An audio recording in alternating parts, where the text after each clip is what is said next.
Good evening, everyone. The November 10th, 2025 Borough of Brookhaven Council meeting is now in session. If we could please stand for the Pledge of Allegiance. I pledge allegiance to the flag of the United States of America and to the republic for which it stands, one nation, under God, indivisible, with liberty and justice for all. If we remain standing, please. Good evening. The deceased residents for the month of October 2025. William Steinmetz. Arthur Smith. Mary Kozlowski. Phyllis Delapola. And Brandon Talley. Thank you.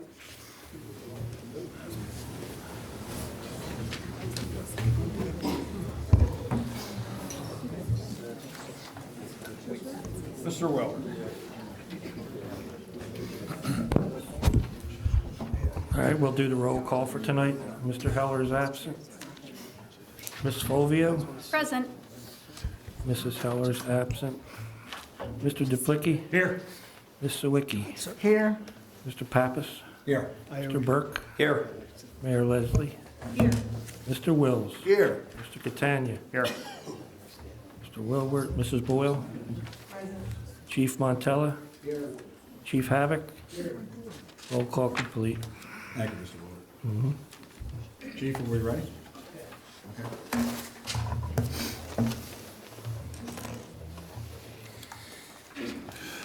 Evening, Chief. We're going to diverge real quick to swear in formally Michelle Surplus as our newest full-time officer here in Brookhaven. Just to introduce Michelle to everyone before I turn it over to the mayor. Michelle is a lifelong resident of Delaware County. She's a graduate of Springfield High School, and she has a bachelor's degree in criminal justice from Westchester University. She's also a graduate from the Delaware County Community College Municipal Police Academy. Michelle brings a wealth of experience with her. She previously worked for the Delaware County Park Police and the Parkside Borough Police Department. She currently lives in Parkside with her husband James and their 2 cats. James will be holding the Bible for her tonight.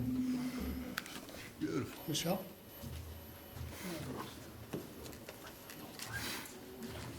I know this young woman very well. Many years. Give me the rest, Leah.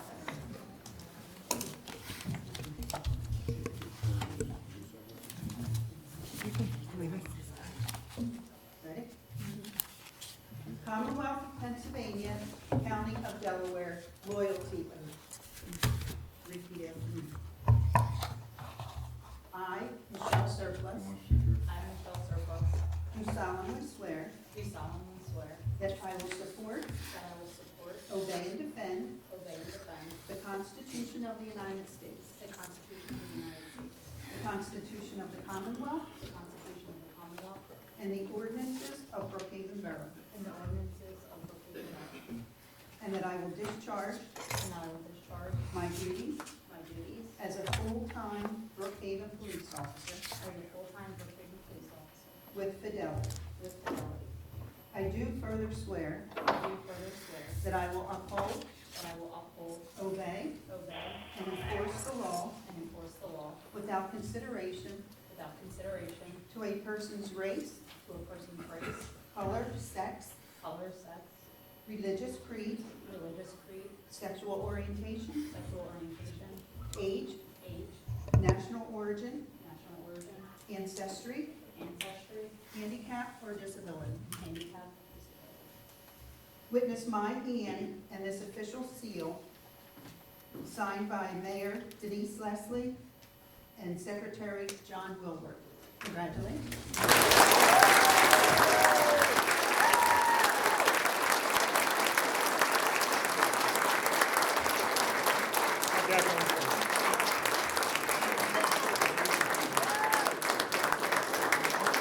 Good, Michelle.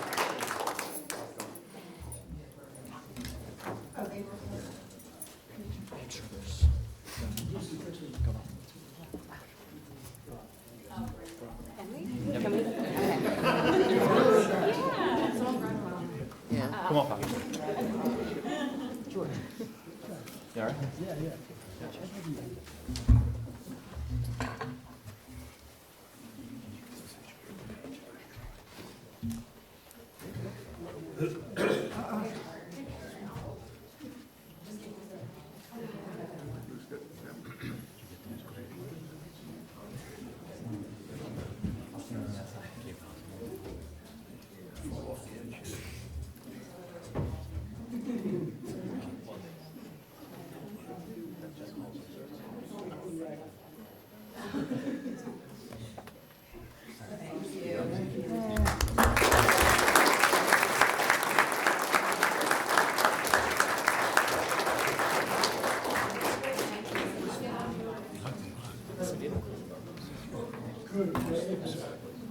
That's wonderful.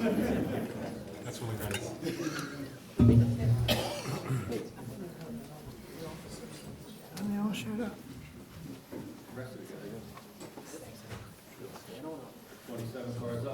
Uh-uh.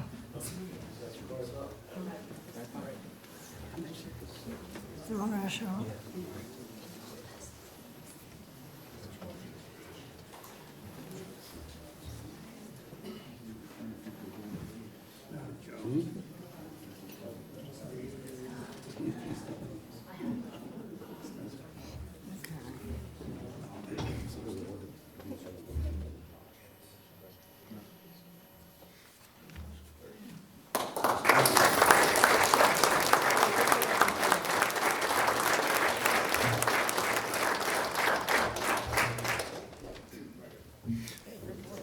And we're going to have Chief Montella is going to present a fire and EMS award.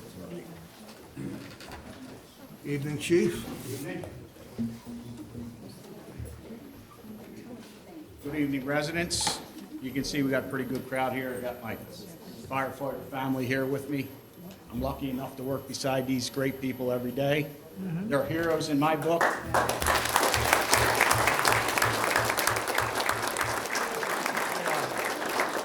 What they do, it's an honor to work beside them. It's what they do every day, day in and day out. But I want to talk tonight about a traumatic event that happened. I was in this council room last meeting, myself and my assistant chief Jolly, and we got dispatched for an emergency on Camelot Drive. The emergency involved a 14-year-old girl fell down a flight of steps, and she was semi-conscious and in a seizure. As we took the call, fire, EMS, and police were dispatched to this call. We took the call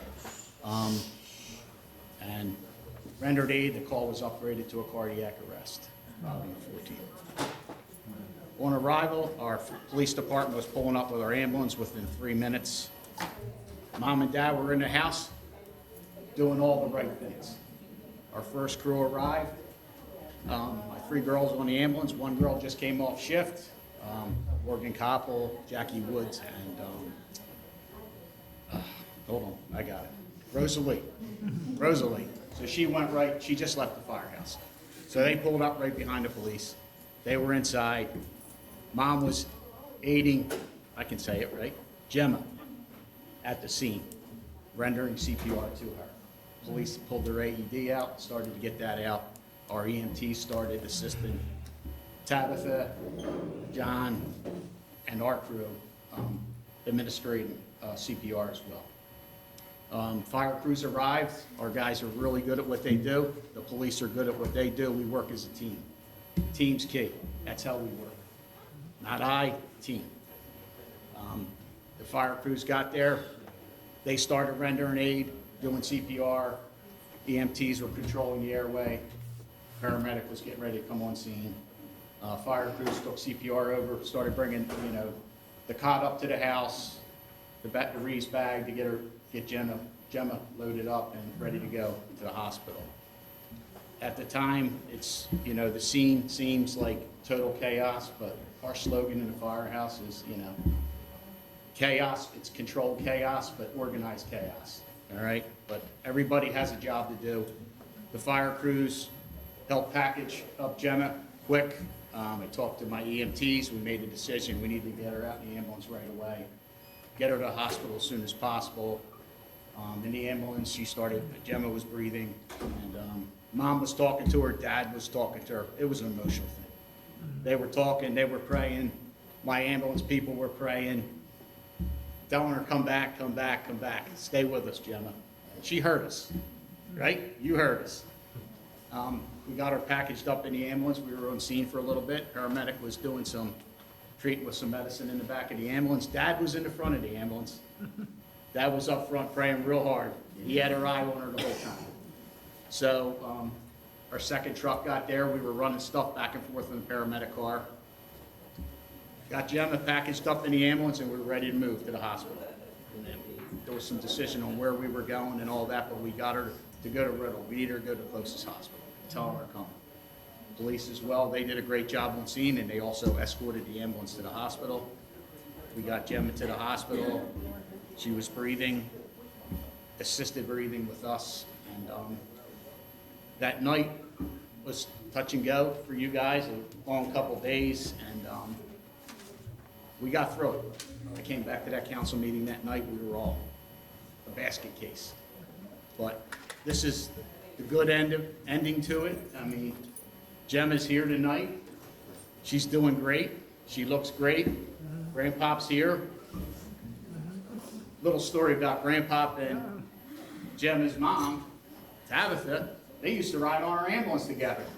Grandpop and Mom, when they were young, years ago. Dad was a fireman for us. So, you know, it's all one thing. I only want to do this inside the council meeting. I'm not into that big blown up thing, press, all that. I just like it. This is our community. This is our people. We all love her to death. Beautiful young lady, you know, and we're so excited she's still here with us. And I say her guys did one hell of a job. And Mom and Dad, you did one hell of a job that night too, right?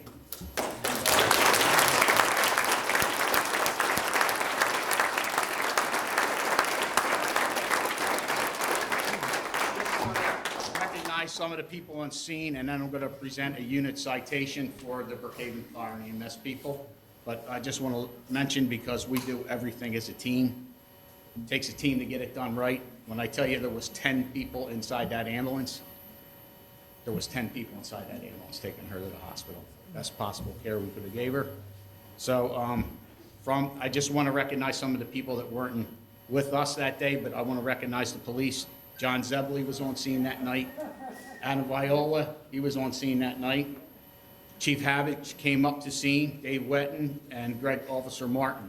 They were all there, so we appreciate them. And also police officer from Parkside, Doug Stoffelbach, was also there that night helping us out. And the paramedic from Aston Township that night was Wayne Salat. He was there as well. And then I'm going to present this unit citation to the fire company members that were there, but all my guys, we would like to come up and get a picture with your family, because it's awesome. It's awesome. So we want to present, we'll have a plaque in the firehouse. It says unit citation, life-saving commendation. This award is presented to fire and EMS crews of Brookhaven Fire Company, #1, for their life-saving actions on October 6th, 2025, that's helped save the life of a Borough resident. On this day, these crews rendered life-saving aid to a cardiac arrest victim. The professional actions of these crews directly contributed to saving a life. Dated this day, 10 November 25. And my crew that night, if you guys could come up here to the front, Morgan Koppel, EMT, Jackie Woods, EMT, Rose Schaefer, EMT. Come on up, don't be shy, guys, come on. I know you guys don't do this stuff. You leave me out hanging all the time. Come on. Yep. So they were the first ones to start rendering aid with Mom and Dad inside, okay, and along with the police. And then our squad pulled up, and that was my crew was Brian Thomas, myself, Nate Zemer, Charles Leslie, Assistant Chief Charles Leslie, and Steve Schultz, a safety officer. Come on up here, guys.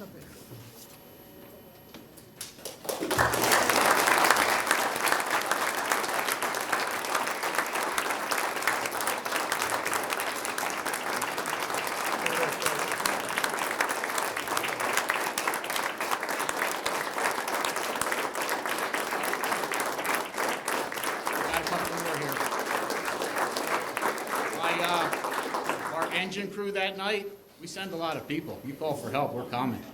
Our engine crew that night was Lieutenant Yanuzzi, Assistant Chief Zamonski, Steve Davish Jr., Steve Davish Sr., and Junior Firefighter Cole Thomas. And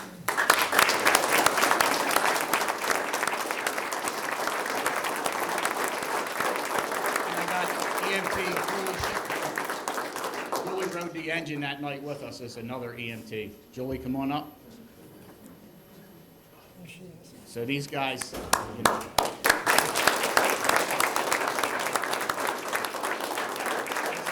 This crew responded. What they did alongside the police, us, and everybody else involved that assisted that night. Mom and Dad, you are just as much credit as all of us because what you did in the beginning definitely made a difference. And we're so excited to see Gemma here. We get a little bit of closure. We don't always see people that we save. It's very rare, like it happens, and we never see people that we save. Fortunate thing, Gemma is the 5th person that our crews have saved this year, which is remarkable. Remarkable. Gemma, we are so happy. I know these girls want to hug you, so if you let them hug you, it'd be pretty awesome. I'd like a hug too, but we'll take a quick picture with you guys, Mom and Dad, Grandpa, everybody. You guys all come up, Come on up all right? and smile. Yeah, oh, yeah, yeah. Smile. Smile.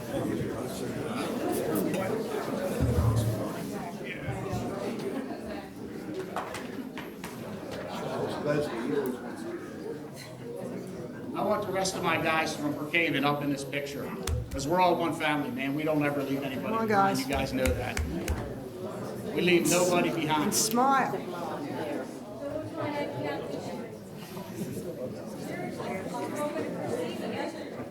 What's that? You're what? You gotta smile, guys. Let me get in the picture real quick. Here you go. Who wants to hold this in the middle? Somebody You want to better. hold it? There you go. Somebody better. You see Aaron? I'll get down. You're good. You guys see? Thank you. The blocks. Good job, gang.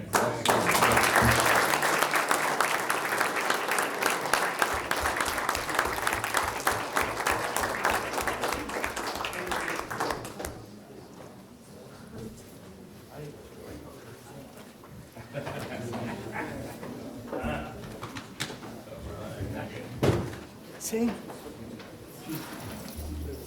We love the happy endings. Right?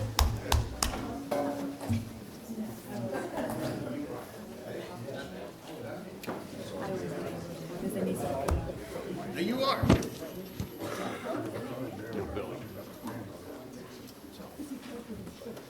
Now we need Charles. Charles wants to come up. Is it Dawn? No, Charles wanted to come up and make an announcement. May I read your letter?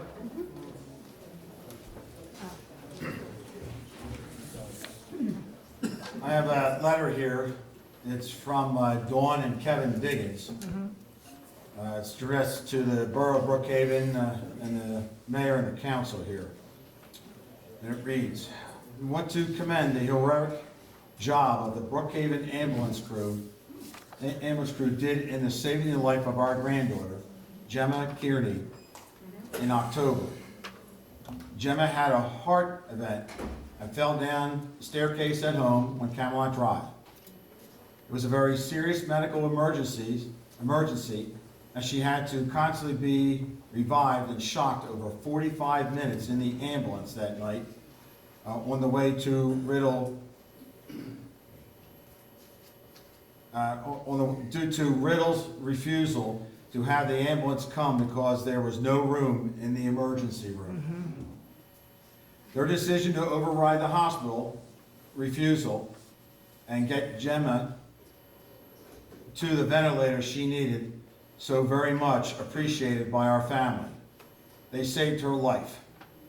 With the closing of the hospitals in Delaware County, your borough volunteers are doing an outstanding job saving people under extremely limited hospital access.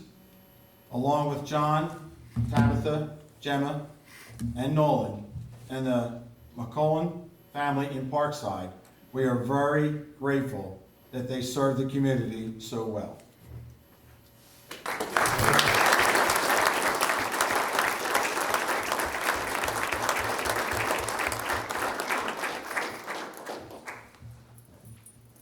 It says it all about closing of the hospitals. I'm so appropriate. That's true. Okay. Opens up public discussion. Anybody for the first public discussion? Charles has to speak. Go ahead, go ahead. Oh, my Charles has to No, speak. go ahead, I'm in no hurry, brother. Go ahead. Peter Maciris, Marshall Road. Through the chair, if I could ask the police a question. I've noticed some trucks with these big light bars on, like near their bumper, and they're very blinding. I don't know whether that's legal or not. Have you seen them? It depends on how they're specifically set up and when they're on. If they're on the bumper, they tend to be legal and that they're considered fog lights. There are some restrictions, the type and brightness based on the inspection code, but it's very difficult to enforce as a police officer because we don't always have all the tools to test it like an inspection shop would have. Okay, thank you. Fire Marshal Leslie has a statement here. Good evening, council, good evening, residents. Chief mentioned team, together everybody achieves more. Okay? I'm gonna give my report only because I'm driving a duty engine tonight, that's why I stepped up at this time. Just a couple things. Over on 121 East Brookhaven Road, we're waiting, there's some discrepancies over there. They changed hands, so we have to get over there and do an inspection. This is Brookhaven Storage Facility, is that Correct. correct, Charles? Okay. I think they applied for a new sign to go up. So I'm asking the borough if they would hold that sign permit back until the inspectors got over there and did their job before they issued the new sign permit for them to raise the sign over there. Right. Like, again, there's some discrepancies over there, we need to get it addressed. It's new owners over there. Mr. Wells, there's always time to do it right the second time, but never time to do it right the first time. Up there in the 700 block of Cambridge Road, the job's finally getting done the correct way. Well, it's finished now. I was keeping an eye, I was there a couple times a week. That Delco demo was in there for Sackville Mills with the stormwater. The pipeline was involved, they had the proper permits this time, so everything went smooth. They're out of there now. It's finally done. Finally. It was a mess. They were in confined spaces, these people had no idea what they were doing. The Stonehill, the back gate, I guess the chief will talk on that. We're trying to get the back gate over off of Camelot Drive to get into Stonehill. The chief will elaborate on that. Everybody was involved. Mr. Catania's office is involved. We're also trying to get Knox boxes for Stonehill on all those properties up there. And the Hilltop Summit address went through, Charles, for the clubhouse in the summit back there. And that's going to end my report. Just one last note here. Where's it at here? The impossible I do immediately. Miracles take slightly longer. Okay? Thank you. Thank you, Charles. Charles.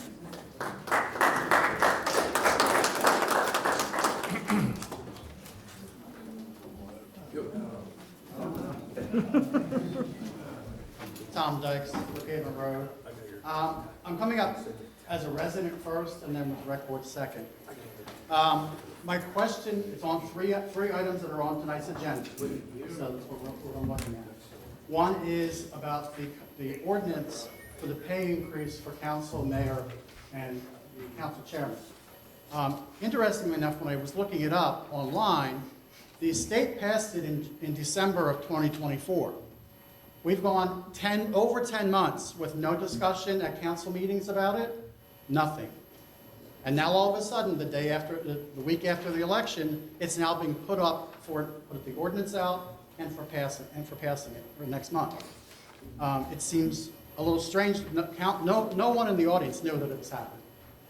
You know, it's strange. I think this needs to be tabled. I think they need to wait until after the new, because the way the state law is read, if it passes this term, the new elected council members, mayor and council president, will get that raise increase. Meanwhile, at the same time, we're hearing that we're going to have a tax increase from the borough. So how are the council members, only part of the council members, getting a raise while the borough is getting a tax increase? That's a concern. Number two is on the park ordinance.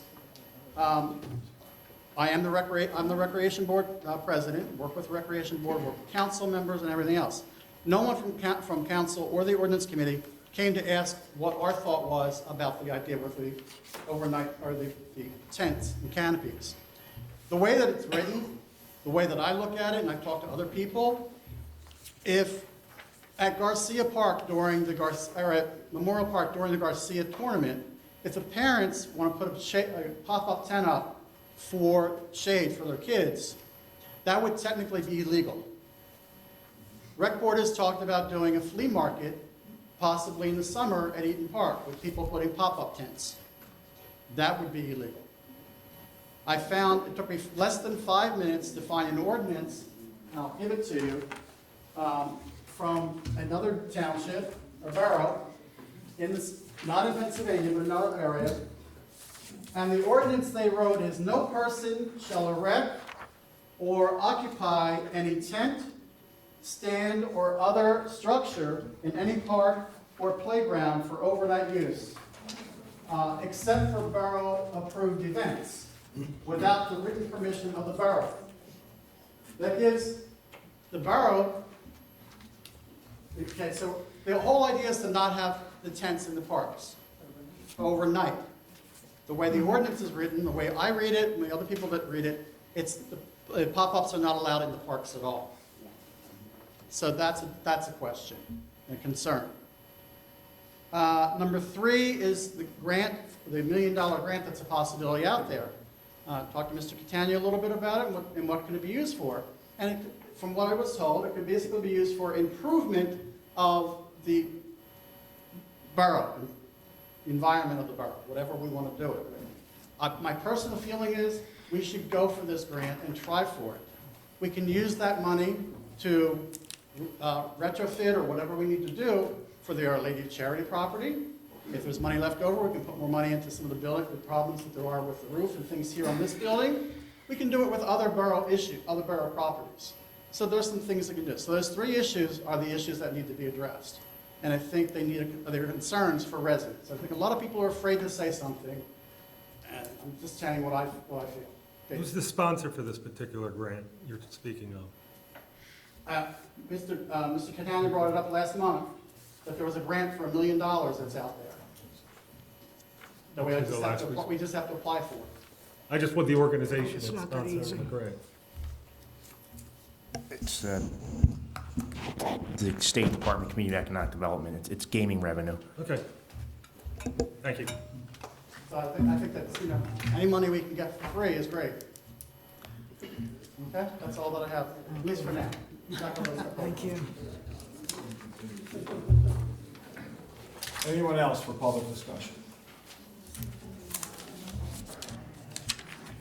Good evening. My name is Dawn Kloss. I live on Virginia Avenue.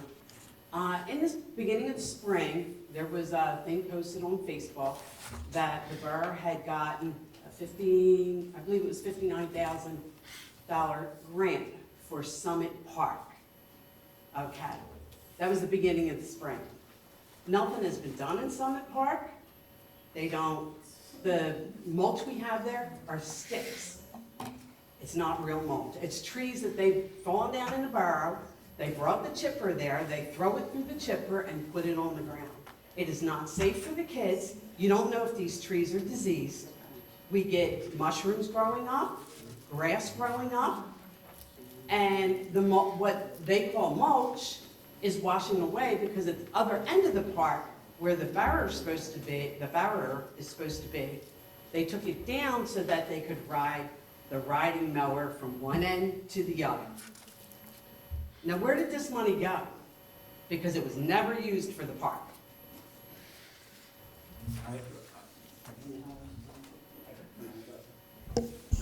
The borough received $156,875 of federal community development block grant money that's administered by the county. It's a process they have to go through. So back when the first announcement was made, that's when the county council let everybody know which projects were funded this year. It then needs to go through an environment, no, this is government we're talking about, it needs to go through an environmental review, it needs to go a series of reviews. We literally just got the grant agreement with the county within the last, say, 2 weeks, I believe. Once we get the grant agreement executed by Borough, then it needs to go to the county to sign it. We're looking at, long story short, we're looking at probably, you won't see any construction on Somerville Park until next spring at the earliest. Just by the time you go through the process that's needed for this federal money that we received for the park. Okay, is there going to be a group that works on this to, Here we go with Tom. the borough people to help with this, or? Because like I said, I live at that street, and I constantly keep a watch on the park. I go down there, I clean up what trash people leave. I have grandchildren who I bring down there, and the toddler swings come to my chest. If you put your grandchild in that swing and turn your back and he falls or she falls, there's a problem. The borough is going to be sued. So something needs to be done because the kids still use the park all winter long. We haven't gotten the money yet. But something still has to be done to fix this problem now and not wait, because some child is going to get hurt. Okay, we'll look into the swing issue. Tom, you keep raising your hand. Yes, can I answer a couple questions Sure. real quick? Okay, so we already addressed ideas for the park, the rec board did with Mr. Buchanan, and we have some ideas. Part of that is to upgrade some of the park playground equipment. Part of that is upgrade the drop zone, which is where the mulch is. We need to raise it up and level it off so it doesn't all run away during the rain. Right. We're also looking at adding some pollination gardens towards it, down so we Only have had some, 56 putting a sign on the park. Someone knows That's it's not a a lot of park. money. Having a sign with park rules and a pad for having a picnic table so the kids can play on. It is a process, as Mr. Buchanan said. It's one of the things. Once we get approval from county and the council to go ahead with it, then rec haven't will got pick money it up. Anybody else who wants to help join us on what to go through there, it's a process. All he announced was the fact that we got there. We haven't done anything with it yet. We're just getting ideas. If you'd like to be on that, let myself know or let the office know, and we'll make sure that you can get involved with that. Okay. And when they Council did the has park, to- we got council the decides what to equipment do. from Our Lady of Charity. Right, so it is not Okay. it's not a preschool playground. Right, It's an elementary school playground. So you need, with any child that's under 5 years old, needs to be parental watching or grandparent watching for that. Yep. It's not equipped for preschoolers. The preschool park is Garcia Park. That's the park we have that has the preschool playground. So that's what it's known for. The mulch in there, all the mulch at all the parks in the playground falls is all playground approved mulch. I It have goes- watched the borough It goes, chip the trees it into goes the park. through a double process that goes in. There may be some chipping going in around the woods in the area and doing that, but not into the actual fall zone. It was actually into the fall zone. Okay, I watched it. Okay. And I went down and I said something to the guys and they said, we were told to chip it here and rake it out. And I was like, okay. And also when we got the equipment, when they put the new mulch down, they took the signs at both entrances that no dogs allowed in playground. They walk their dog, the sign is in the middle of the playground. They're already in there. That's something else that we're trying to address. I've been trying to get this addressed for a few And- years. And I've been working with it, the board, the council can tell you, I've been working on it to try and get consistent rules for all the parks. there were not consistent rules at all the parks. There were one set of rules for this park, one for this park, one for this park. So we're trying to get everything consistent. It takes time to do that. As far as dogs in the park, yes, it says in our borough ordinances, no dogs in the park. I've mentioned that to people, and they look at me and tell me where to go. Exactly. They said, there's no sign here, and then they get in the middle of the park and they'll say, oh, there is a sign there in the middle of the park, I can not tell at the you- end. I can tell you the sign that was at Eaton Park was on the building as you're walking the walking trail, and someone ripped it off the building. Ours were on, they were on the lights post on Right. it. Now, And then when they redid it, they never put it back. So one of the things, if there's an issue with the park, please let Sam know, because there is now a security camera on that park. Yes, there is. So Sam can find out if there's any vandalism going on, what's happening. Am I correct, Sam? It's just from the one side, I think. Yeah, it's only on the one side. So we're working on getting the second camera. That's something. Oh, Does that help? that helps. I will be on getting the horn. Thank you. Thank you. Anyone else? Public discussion. Public discussion.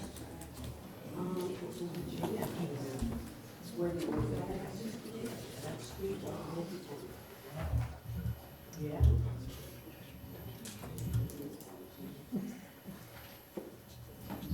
Good evening, Board. Good evening, everyone. My name's John, and I'm on Grant Drive. I wanted to follow up with what Tom was saying here about this ordinance, how convenient it is. You guys have had over a year to discuss this as a board. It seems awfully political here that someone has an agenda to get a pay raise, okay? Now, I don't care what either side. My thought is, if this is going to help the new incoming people, they have not proven themselves yet to the people of this community. The people of this community, if you want a pay raise, fine, but earn it, just like everybody else in this room has to earn it through their boss, okay? So I would say, please put this aside. The next board, you guys can wait for a pay raise until it's available when you've earned our trust. Thank you.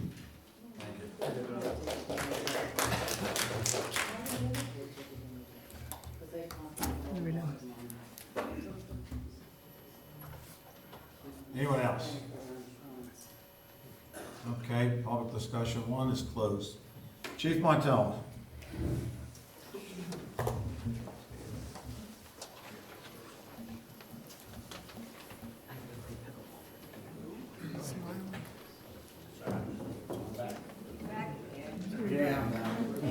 You're back. Good evening. Evening, Council, Chief. residents, the fire company's October 2025 fire report, 4 fire incidents in the borough, 31 non-fire, 22 calls for mutual aid, 4 drills, 61 calls. Loss on structure this month was 0. Property endangered for the borough for this year was $5,500,000. No firefighter injuries for the month. Manpower, 61 calls, 10 firefighters per call, 242 hours for the month log, 3,261 for the year. 4 training sessions, 20 average firefighters, 120 hours of training log, 2,118 training hours for the year. Following incidents in Brookhaven Borough, we were busy. 3 building fires in the borough of Brookhaven, 4301 Chandler Drive at the Christian Academy. They had a grill top fire in the kitchen area. Fire was contained to the grill. 532 West Brookhaven Road, Stonehill Court Apartments was an HVAC issue. 3709 Commerce Avenue, we had a rear wall outlet. 10 accidents in the borough of Brookhaven with injuries. Brookhaven and Mount Vernon, 3 accidents. Edgemont and Brookhaven Road, 3 accidents. Edgemont Avenue and Dutton Mill Road, Edgemont Avenue and Granville, Dutton Mill and Edgemont, and 321 Edgemont Avenue. We had a vehicle fire at the Stonehill Court Apartments. It was our first large-scale incident involving lithium-ion batteries. We had a 35-pound battery in the backseat of a car. Turned into a hazmat call. That was secured. The county hazmat team came out to assist us with that as far as packaging that battery up. That's another serious issue that the fire company and the borough are going to have to address as far as resources supporting us on them type of incidents. Those lithium-ion batteries are really dangerous, people. You have them for scooters and stuff like that. Don't buy the cheap ones. Buy the one that's required by the manufacturer because it's nothing but trouble. They're causing problems everywhere. We also had 2 gas leaks inside, 4813 Shepherd Street, Stonehill Court Apartments. Again, we had a gas leak in L building. Also, we assisted Upland Fire Company on building fire at 1018 Hill Street, assisted Middletown Fire Company on a building fire at 120 Moore Road. And we also assisted Aston Township Fire Company on a building fire at 4772 Pennell Road. Lower Chichester, we assisted them on 2 building fires, 200 Wilcox Street, 11 West 9th, and assisted Chester Township Fire Department on a building fire with a person trapped on the 2nd floor at 1327 Rayner Road. The victim jumped out the window on arrival of the fire company, and our ambulance transported them to the hospital, but they're going to be okay. Assisted Rocky Run Fire Company on a building fire at Forge Road and Stephen Drive. Assisted Garden City Fire Company on a building fire at 405 East Rose Valley Road. Our fire company training for the month was forcible entry, search and rescue, ground ladder operations, and utility controls, and fire extinguisher training.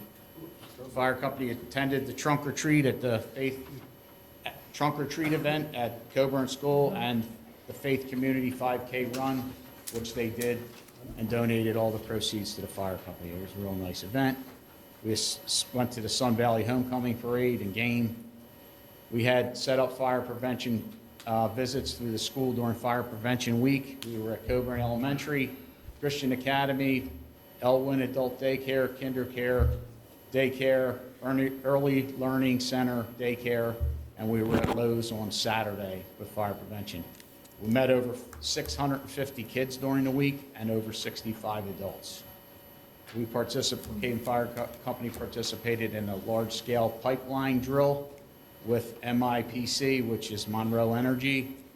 They simulated a large spill into the creek off of Cambridge Road. The fire company was involved, and it was over 100 personnel responded out between the fire company, county hazmat teams.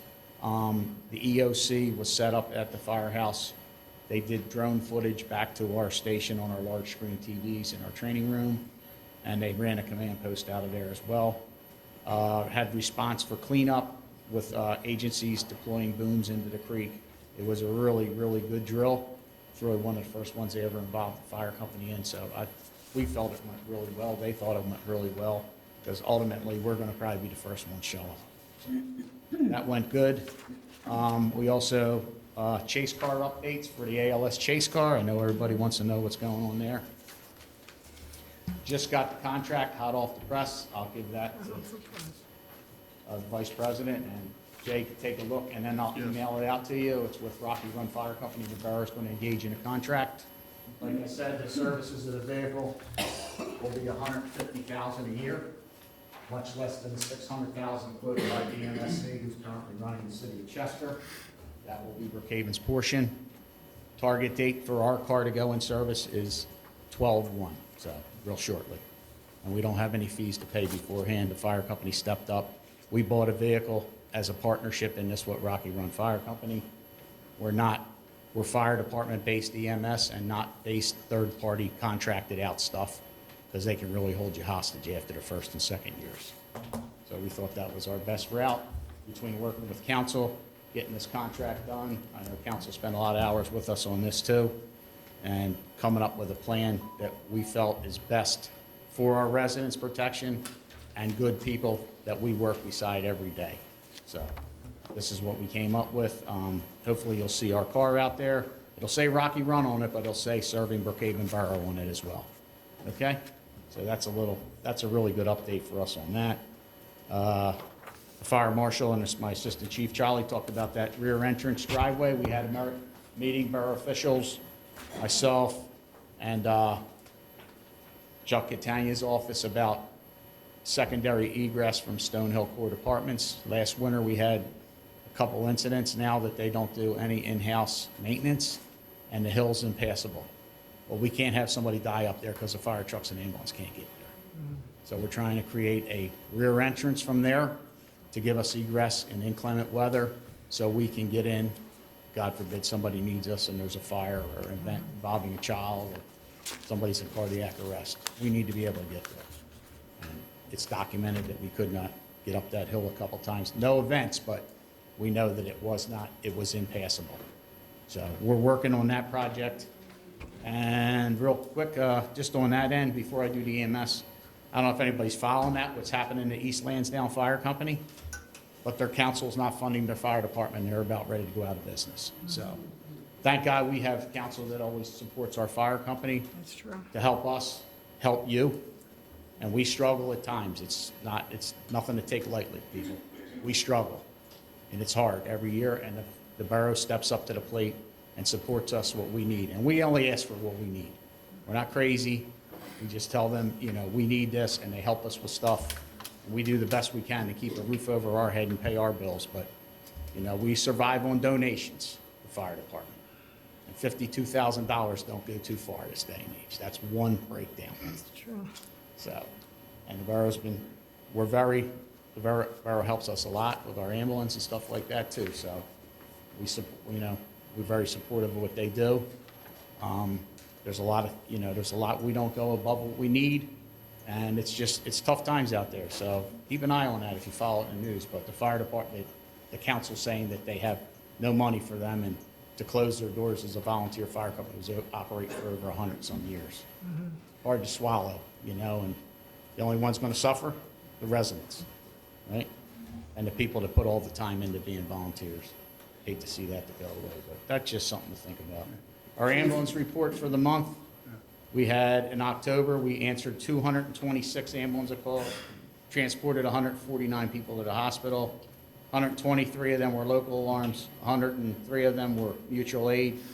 ALS calls of them were 115, BLS 111, and the ambulance answered 2,583 calls so far this year. And that's it. I know you guys are tired of seeing these. Thank you, Chief.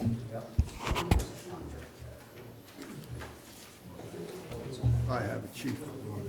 No, you got it. I have a chief. Take a look at it. I'll email that out to all of you. Yeah. I just wanted, it came last minute, so I just threw it out.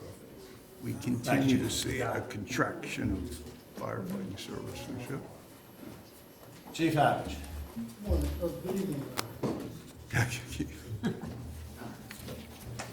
Have the police department report for October 2025. For the month of October, the officers of the police department initiated or were assigned a total of 715 calls for service. A total of 3 criminal and 10 non-traffic citations were filed with the district court during the month. Some noteworthy types of crimes we handled during the month. We had 10 theft reports, 1 auto theft, which I'll talk about later, vandalism, 2 frauds, 2 DUIs, 14 animal complaints, 25 domestic or other disturbances, 6 mental health calls, 36 times assisting other agencies, handled 29 vehicle crashes for the month. This is a time of year we always see an increase in vehicle crashes. I don't know if it's something to do with the holidays and people going nuts, but we always see an increase during the winter in November, December, January. 29 of those for the month. We assisted 15 motorists during the month, did 174 business checks. There was 11 adult arrests, 5 juvenile arrests. We issued 46 citations, gave 96 warnings, and 8 parking citations. We drove 4,512 miles on patrol this month. Some administrative things for the month. There were 21 automated school bus stop violations during the month, 21 for this month. It was 25 in September. There were 69 total violations in the school district during the month. So far, we found that there's been no repeat offenders, so I guess in that regard, it's good. It's still early though, so we'll see. We can get some pretty good reporting from the company. It makes it really easy to find out if there are people that are multiple violations. If there is, I feel bad for them at $300 a pop, but there it is. So it is working, and I can tell you from having seen the video from some of these violations, not many of them are ticky-tack where you go, oh man, almost some of these, the school bus stop arm is out for 8-9 seconds and somebody just drives by, their eyes aren't even open. It's actually really scary how often it happens. And for our part, we used to follow the buses all the time during the day, and like, you'd see one occasionally, but it really kind of drives you crazy that you see it so often. And it's not always on Edgemont Avenue, too. There's plenty that are happening on Grant Drive and some of these back streets as well, off Trimble Boulevard. So not too many local citations on it. It seems to be a lot of them from out of the area. As you saw, Officer Surplus, she was formally sworn in tonight. She was sworn in by Mayor Leslie on the 10th of October and started the field training program. During the month, the school at Coburn and the district, the school district and the police department worked together to evaluate Coburn's school evacuation plan. The plan is required by the district and is in place so we can effectively evacuate the whole school in the event that there's like an issue on the property and they have to go to an off-site location.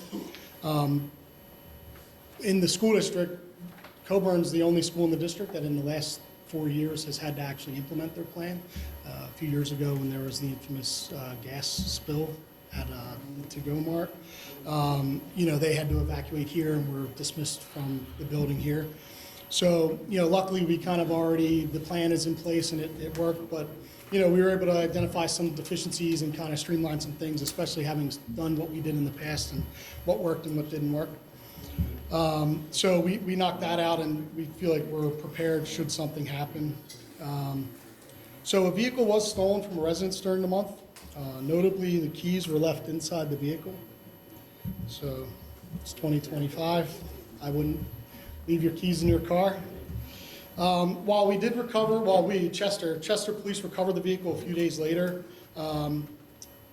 we found out shortly after it was recovered that the car was actually used in a drive-by shooting in the 48 hours between it being stolen and it being recovered.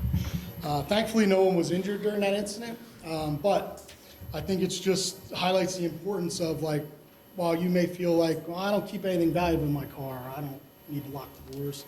A lot of these people that are out stealing cars, especially juveniles, it's a crime of opportunity. So, you locking your car doors and making sure they're locked before you go to bed at night goes a long way to make sure that these people that are doing this go, oh, I'm not even going to waste my time going to Brookhaven because every time I go, all the doors are locked, right? So, especially with the holiday season coming up, where we historically see an increase in thefts from unlocked vehicles.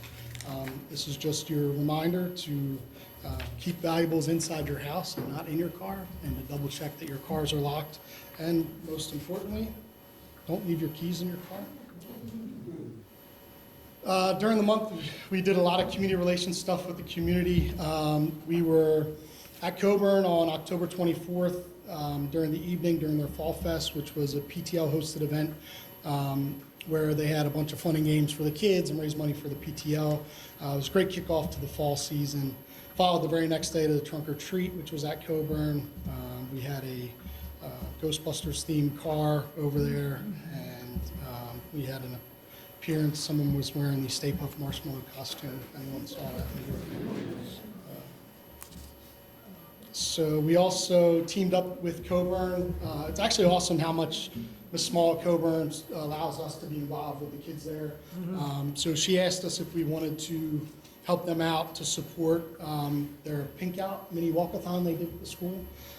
So we agreed to do that, and it was to support the Unite for Her Foundation, which raises awareness for breast cancer. So we actually created these pink rally towels with our patch and the pink breast cancer awareness ribbon on it. We gave them out to all the kids in the school, and while the rain pushed the event inside on the day it happened, they pumped the school full of music and hyped everyone up, and the kids did laps in the school in order to raise money for this walkathon. And the kids in the school raised several $100s for the Unite for Her Foundation. And it really hit close to home. The whole inspiration for this event was because Mrs. Potter, who's a reading teacher at the school, was recently diagnosed with breast cancer. So, they wanted to show that she's not fighting alone. And it was really inspirational to be there that day, and we were glad that they asked us to participate. And finally, on Halloween, another great night, probably one of my favorite community days outside of Family Day. Always enjoy driving around on Halloween and talking to all the kids and checking out all the kids dressed up like cops and letting them sit in the car and get a picture and stuff. It was really, really great. Brookhaven is just an awesome town on Halloween. Everybody's out there hanging out and walking around and in their driveway. The amount of people that set up haunted houses in this town is like absolutely kind of crazy. But it's awesome. It's a really great time. So we had a really good time doing that. We were happy to do that. Did a lot of training this month. Detective Wetton completed, he went to SWAT training during the month. Officer Surplus and Officer Duff completed range qualifications under the direction of Detective Wetton. Officer Roller completed field training. Officer School. Officer Barbosa completed field training, so now he's assigned to a permanent squad, so say hi to him if you see him out and about. Officers Viola, Pasley, and Barbosa completed emergency vehicle operations and defensive driving training, and Detective Wetton completed his CPR, first aid, and AED recertification. Obviously, Chief Montella addressed the issue, with the incident on Camelot Drive. I know the Kearney family really well. Their son I coached in baseball. They're good friends of mine and good friends of the family. And, one of the bad parts about living and working in the same town is occasionally you see an address come across your screen and you know everybody involved. But like Chief said, when you start having to use 2 fingers to count how many people you saved in a year, you go, dang, we're doing pretty good. To me, I think, and he summed it up really perfectly, I won't beat a dead horse, but, knowing that we have such a good team here and the amount of guys from the fire department and girls from the fire department that showed up to help out and do their job. And remember, most of these people aren't getting paid to do this. They're volunteers, right? Going out there and doing that without question is truly amazing. And I can't be more proud of everything that they did. And the police played a small part in what happened there. And I can't give enough credit to the fire department for helping save Gemma's life. But, and really saying thank you enough and being grateful doesn't do it justice. It's truly a miracle for sure. And then lastly, for training-wise, along with the fire department, we did participate in the pipeline emergency drill that was organized by Monroe Energy and the MIPC. I just want to say it was a really great drill because it kind of showed if something were to happen, I can confidently say that we got nothing to worry about. These people were the utmost professionals. They had so many resources that, in hindsight, I'm looking at it going like, oh my gosh, I can't believe we have that here. And seeing how well the Emergency Operations Center was run and the implementation of the National Incident Command System and just everybody doing their job and being able to see that in motion and action was really, really beneficial to, me as a supervisor of the police department. I think as a resident here, knowing that we're in good hands if something happens, especially with the pipeline, because they got it down good as far as response goes. So that's all I got. Thank you, Chief.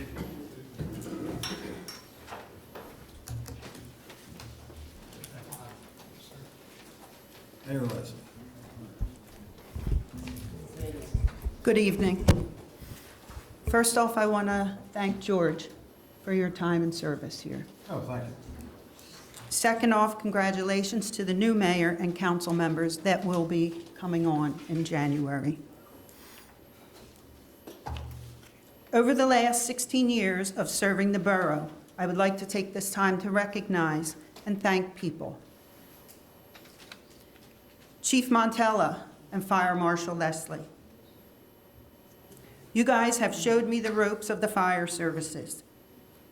You have always been there when I needed the fire department to represent for birthday drive-bys, military homecomings, the Sun Valley Marching Band escorts at midnight. I was educated by the fire committee meetings on how the fire department operates. I thank you guys, and you are top-notch. Emergency management. Steve Schultz. You and I worked side by side and figured out step by step on how to help the borough get through emergencies when needed, and we had several emergencies that were needed. We formed the emergency management operations plan for the borough to follow, and I thank you for your experience and dedication. Recycling. I would like to thank deceased former Councilman Dan McCray. He and I started the shredded and electronics events. Thank you to B&L Trash Company, Lou Bizzari Sr., Lou Bizzari Jr., and the Recycling Committee that was always there to help out. Lynn McMonigal, Bruce Thomason, deceased Harry Davidson, Bill Kraft, Donna Fuchs, John Wilward, and Dave Duplicki. Our police department. Thank you to Chief Eller, Chief Randy McGoldrick, Acting Chief Greg Martin. Acting Chief John Zebley was appointed when I became mayor, and Officer Zebley and I worked through the learnings of the leadership of the police department together. Former Chief Vice, for the dedication and getting the department to the accreditation. Chief Havoc, thank you for your hard work and for following through to keep this department going and keeping up with the accreditation and the daily tasks of running the department. Thank you also to all of the officers, past and present, that always helped out when needed. Our homecomings, our escorts, and just general needs of our public. I wish you much luck in going forward. Harry Swagum, huge thank you for all your hard work with setting up all the events, emergencies, coordinating food, and doing exactly what you were always asked. You are the best at what you do. Our rec board, members past and present, thank you for all the amazing events and hard work. Our office staff, deceased Mary McKinley, deceased Mary J. Ruth, Natalie Pino, Pat Natale. You ladies have been an asset to me whenever I needed anything. Pat and Natalie do a fantastic job. John Wilward, keep up the good work. You are a great secretary with lots of responsibility. Delilah McDade, former treasurer, was always helpful when I had questions. Stephen McCourt, keep up the good work with the finances. Sean Guthrie has always been very helpful with me in making and printing out our programs because I'm not very tech savvy. Our veterans. I thank the American Legion Post 94. Harry Seth has always been very willing to step up and keep this Legion Post going. Councilman Burke, thank you for stepping up and running our Veterans Day program last Thursday.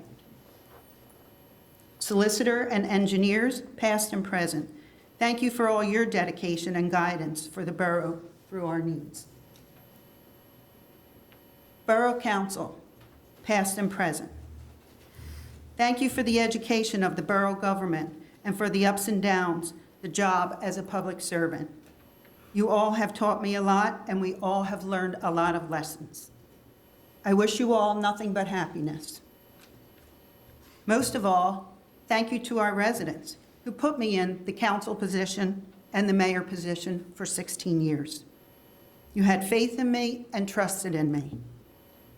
Now it is time for me to move on to my next chapter, to keep myself healthy and to spend more precious time with my family and grandchildren, and of course, relaxing at the beach. Again, thank you, thank you, thank you for the wonderful 16 years as a public servant. Happy Veterans Day to all near and far. Have a safe and happy Thanksgiving.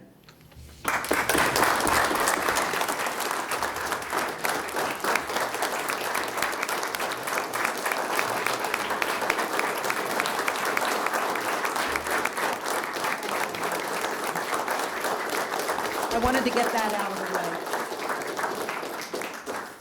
Thank you, everyone. Thank you, Denise. End of my report. I think that's the longest report I've ever had. Probably. Mr. Wills. Yes, thank you, Mr. Vice President, and good evening, ladies and gentlemen. The November 10th Solicitor's Report is on file with the Borough Secretary's office. In the event any members of the public would care to peruse it, I have no action items for council's consideration this evening. I do have a few salient points, however, which I will bring to both the public and council's attention. Number one concerns a right to know law appeal that we presently have in the Delaware County Court of Common Pleas. There was a past decision issued by the Pennsylvania Office of Open Records that would require the borough to provide certain medical insurance information on borough employees, their spouses, and their minor children. That decision is contrary to law, and therefore I have filed the necessary appeal with the court. I recently filed a memorandum of law with the Delaware County Court last week, and a decision is pending. Number two, the Parks and Recreation Areas Ordinance. Again, earlier this month, the police department had located some unhoused people sleeping in a tent at the OLC complex. Again, this was during daylight hours. Therefore, we tweaked the ordinance around, which again would prohibit the erection of those types of tents, canopies, portable structures during daylight hours and evening hours in borough parks, again, unless the receipt of prior approval by Borough Council.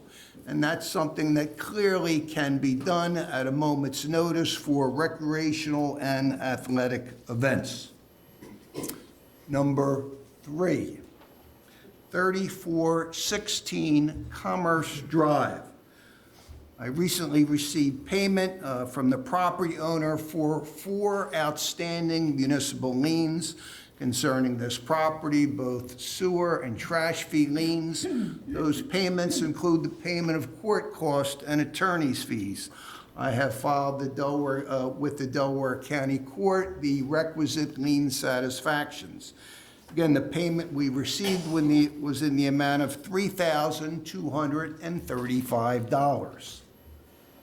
Number four, 232 Charles Avenue. Again, similar situation. We had multiple liens on this particular property for sewer and trash fees. The borough recently received payment, again, in the amount of $3,240. And again, we have filed the necessary lien satisfactions with the Delaware County Court. Number five, an issue that has brought up some attention this evening, and that is the ordinance amending compensation for public officials. Again, I have no skin in this game whatsoever, but I will remind the council and the public that there has been no raise in the level of compensation for borough council officials since 1995. 30 years.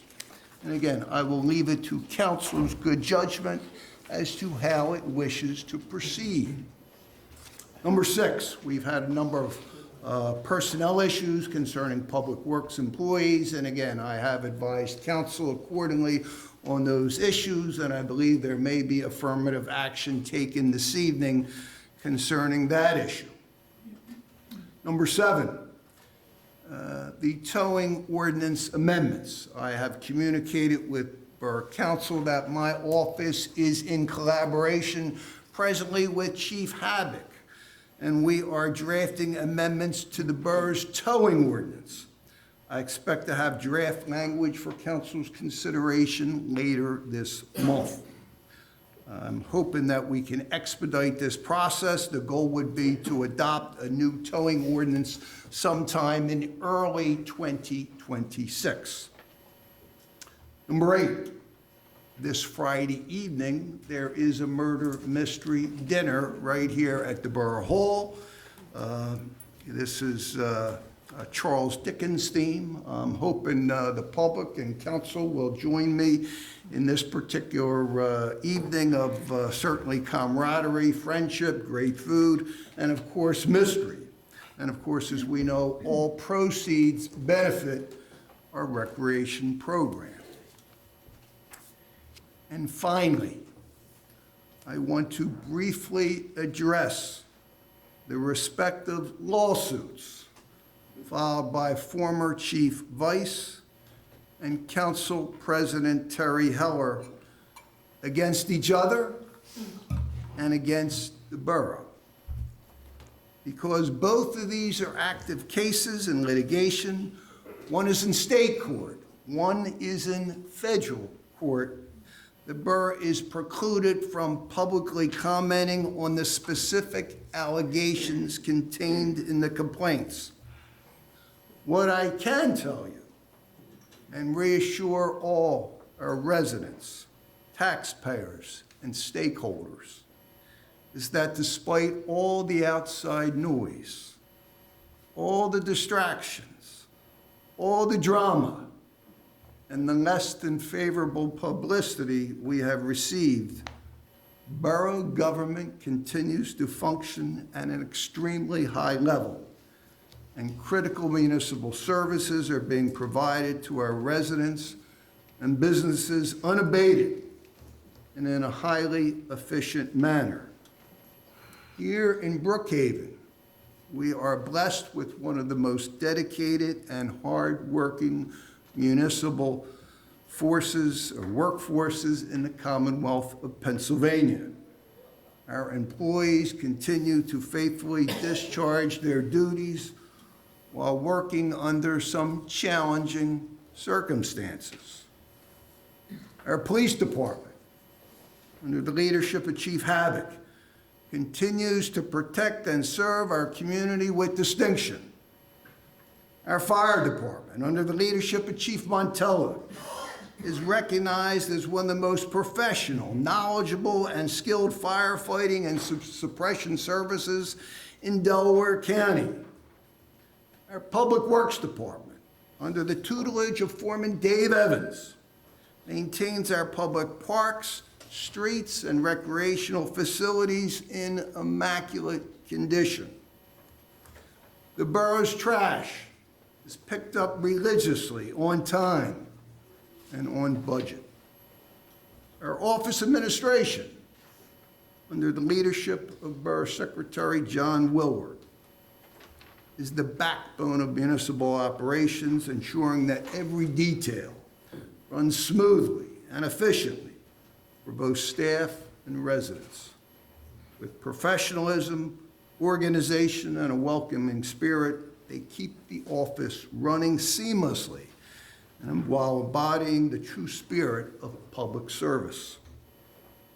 Our inspectors and fire marshals and EMTs and emergency management people are highly knowledgeable in their fields of expertise and always go above and beyond the call of duty in assisting residents and businesses alike.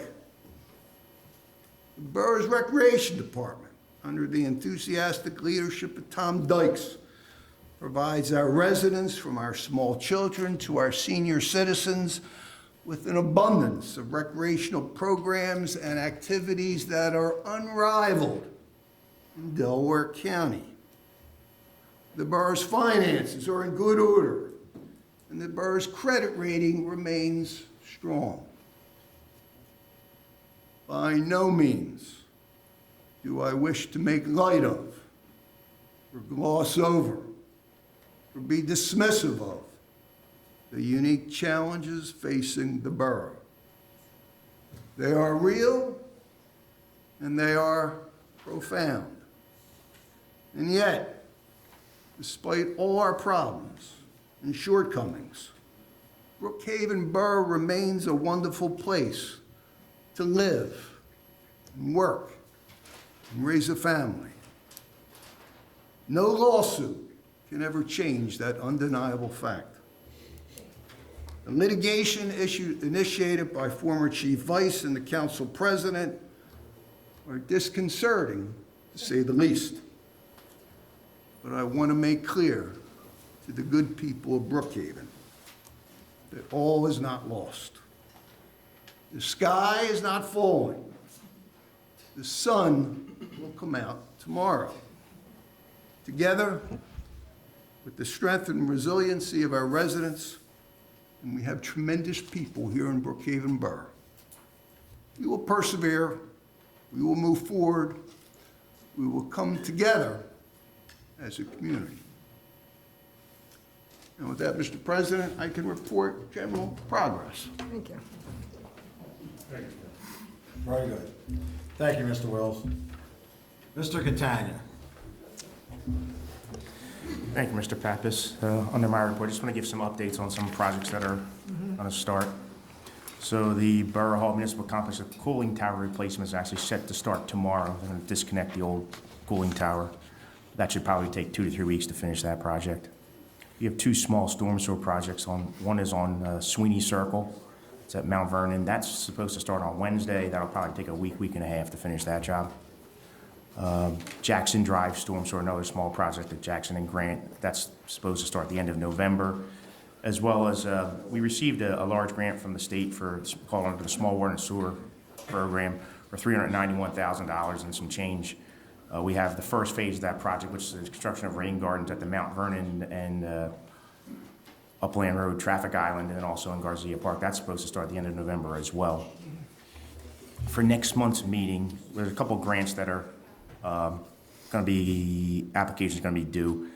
The first one is the Community Development Block Grant. This is the money that we received this year for Somerville Park. That application is due the early January, but we're required to hold a public hearing. So at next council meeting, we'll have a public hearing basically to solicit public input on what the borough should apply for. So just a formality that we'll advertise and have that hearing.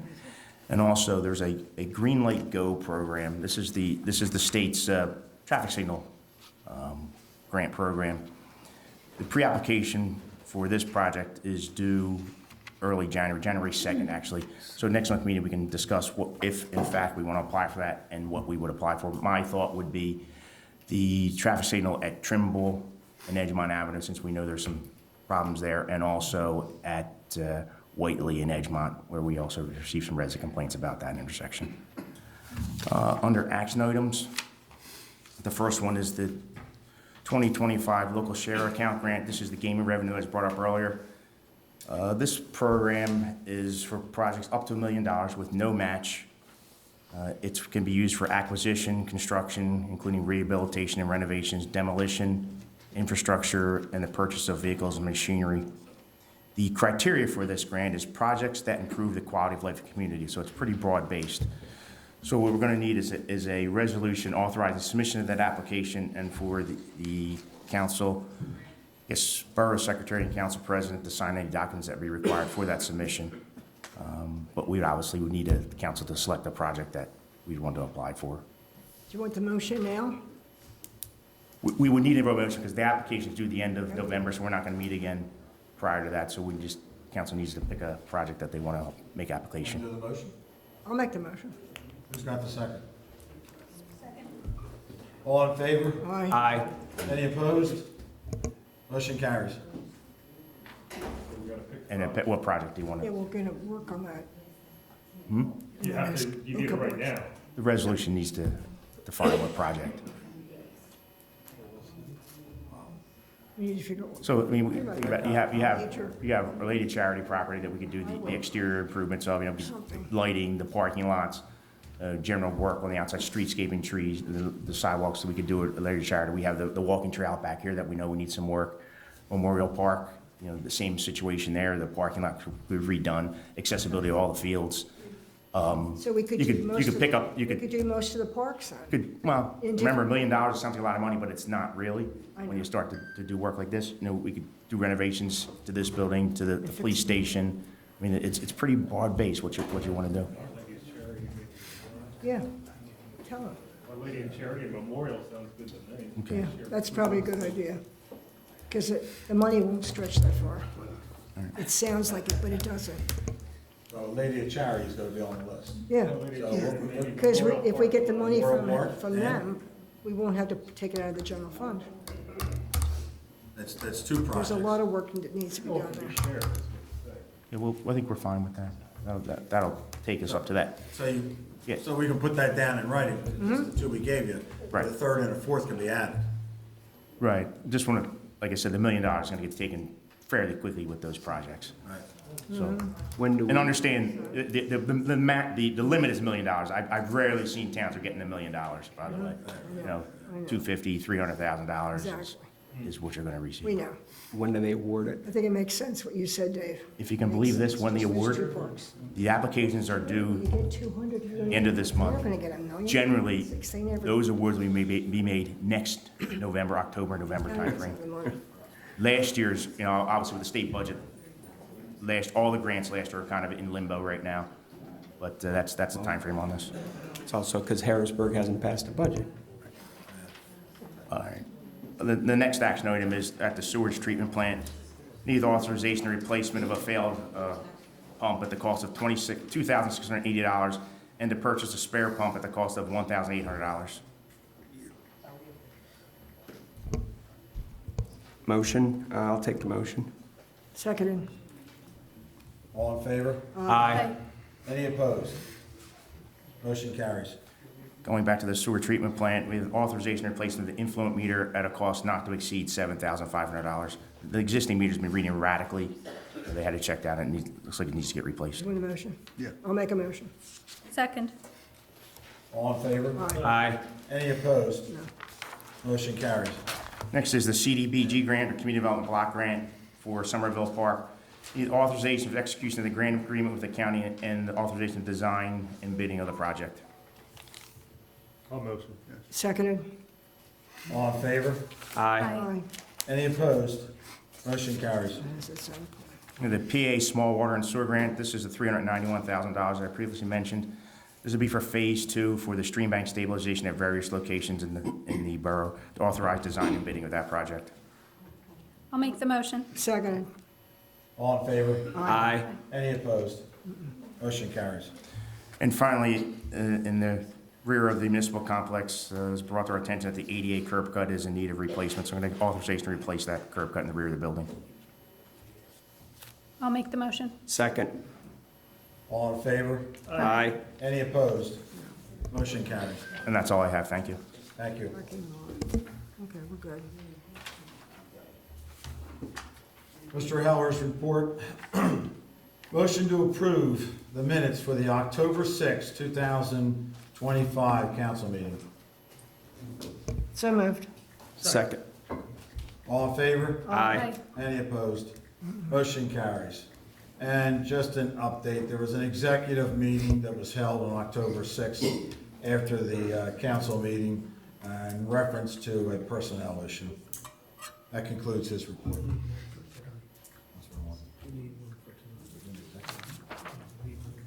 And there will be an executive meeting tonight after the council meeting Okay. Eagles are on. for personnel matters. Eagles are on. Should have taped it. That concludes Mr. Heller's report. Okay. Mrs. Sawicki. Thank you. I do have a motion to approve the November 25th, 2025 bill list, which we have, so we need a second for that. Second. All in favor? Aye. Aye. Any opposed? Any opposed? Sorry.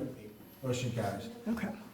The next is motion to adopt the 2026 proposed budget for the Borough of Brookhaven. So I'm making that motion. Second. All in favor? Aye. Any opposed? Motion carries. The next thing is motion to authorize the advertisement of the 2026 proposed budget for the Borough of Brookhaven and advise of its availability for public inspection. Second. All in favor? Aye. Any opposed? Motion carries. Motion to advertise the property tax, sewer fee, and trash fee for 2026. Second. All in favor? Aye. Any opposed? Motion carries. Motion to advertise an ordinance fixing the amount of annual compensation to be received by the mayor President of council, council members, in the amount not to exceed authorized by law. Second. All in favor? Aye. Aye. Any opposed? No, I was one. Anybody else opposed? no. Roll call then. This is for, yeah, compensation. Ms. Fulvio, Yes. Mr. Duplicki, No. Ms. Sawicki, Yes. Mr. Pappas, No. Mr. Burke. Yes. Okay, 3 yeses, 2 noes. Yeses have it. Motion carries. Okay, I have a motion to approve the quote from MAC Flooring to replace tile in the vestibule, lobby, and hallways of the borough, which will be done this in the next month, $13,785. Second. All in favor? Aye. Any opposed? Motion carries. And the motion to approve the quote from MAC Flooring to replace tile in the Borough Hall Community Room, $14,260. That was the bid. Second. All in favor? Aye. Any opposed? Motion carries. Okay, now I do have the bill list, the bill list for November. General Fund, $626,710.70. Sewer Fund, $45,343.56. Road Fund, $6,694.58. Trash Fund is $92,998.98. So I'm making a motion so we can pay those bills this month. Second. All in favor? Aye. Aye. Any opposed? Motion carries. That's all I had, but I was going to make a couple comments. When we talked about the salary for the council, that is for the new council coming in. It's not for the people sitting here. So whoever is sitting here next January is who's eligible.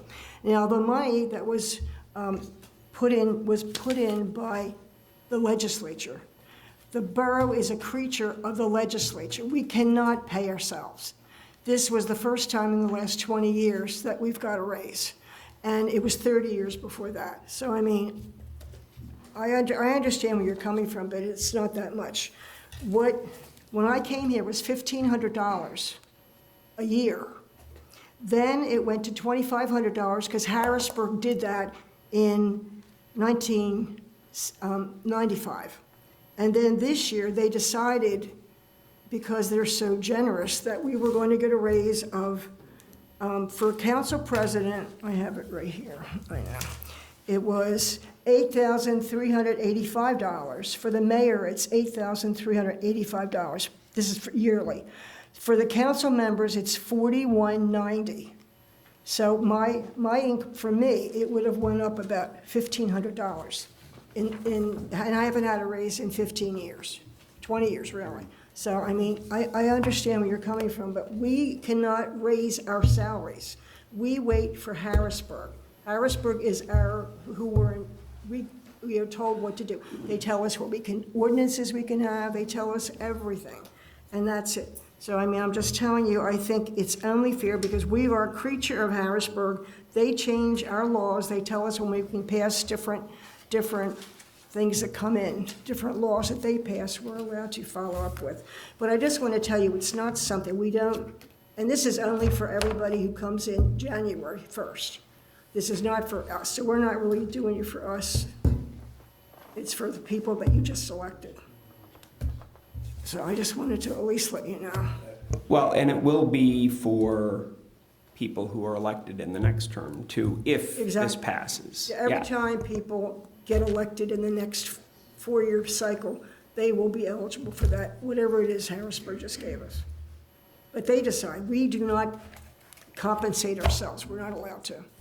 So I just wanted people to understand. I think that's all we had.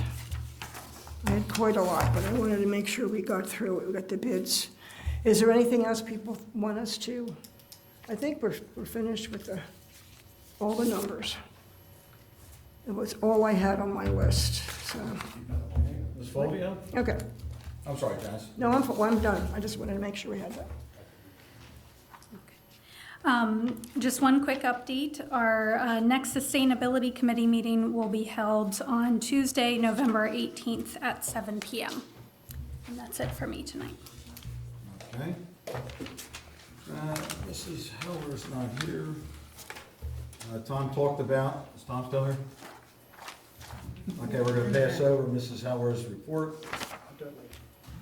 All right, my report is, I only have one action item.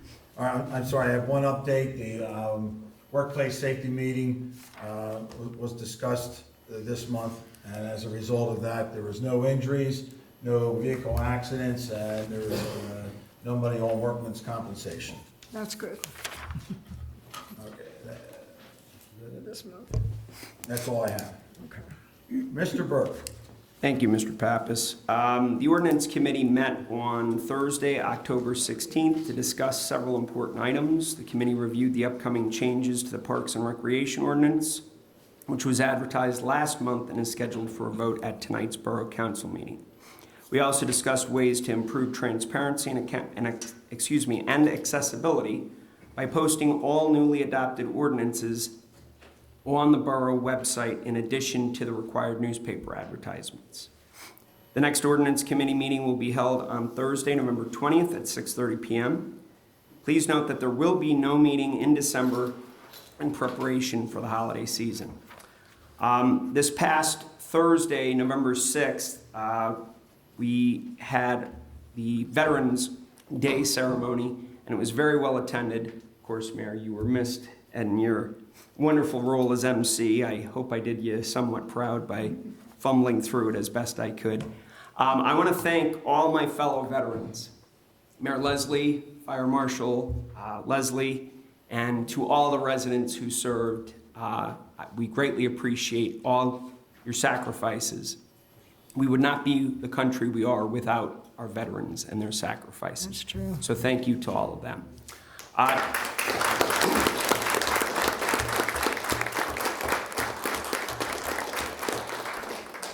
also want to wish happy Thanksgiving to the residents. Brookhaven has been through a lot in the last year and a half.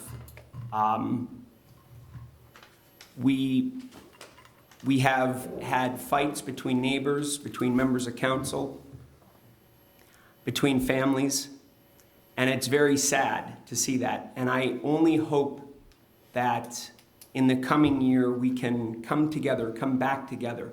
I still remember former Mayor Mike Hess, and he always used to say, we're a community with unity. And I do hope that we can come back to that. I know there are some people that feel very strongly one way or the other about the outcome of the election. I do want to say I appreciate all who ran the spirited campaign. Mayor Leslie, you will sadly be missed. I'm going to miss you like crazy because you've been an excellent mayor.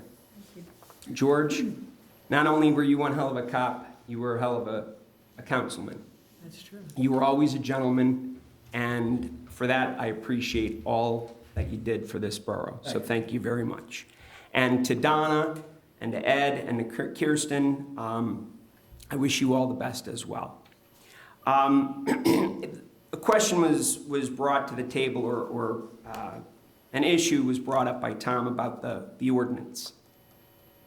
So that we're going to vote on tonight, that amends the Park and Recreation Committee. Chapter 1062.